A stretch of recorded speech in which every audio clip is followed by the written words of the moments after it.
Well, hello everyone. This is Peter Brown with your look at your weather for the upcoming period. As we start out our period, look at this. Can you believe it? We're already into the middle of September already.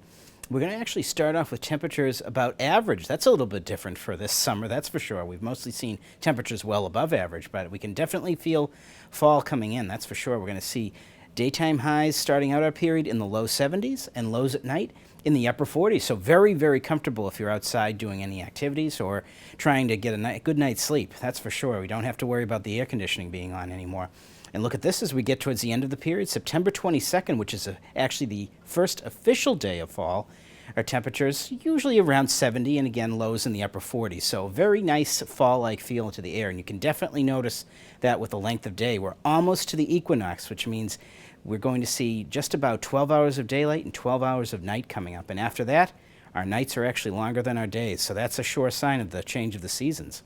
But as we move ahead, I'm going to show you a little bit about what's going on with the weather this upcoming period.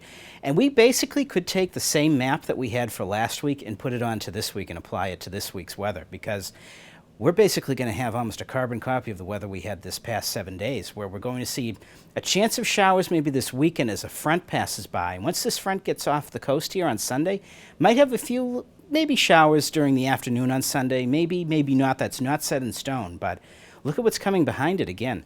Just wall-to-wall sunshine. So unfortunately, I know we're getting towards the end of the growing season finally, but I know a lot of people really are counting on some rain to help with their fall harvest. And unfortunately, it just doesn't look like the rain wants to come out of the clouds to help us. But as we move ahead, I'm going to show you another graphic. And this is just illustrating maybe a look ahead at what might be coming this winter. This is a map of the sea surface temperatures in the Pacific. And if you remember about this time last year, we showed you a graphic very similar to this showing El Nino with warm waters here around the equator off of South America. Well, that's completely changed. We actually have much cooler water now off of South America, which may be indicative of what we call a La Nina pattern developing over the Pacific.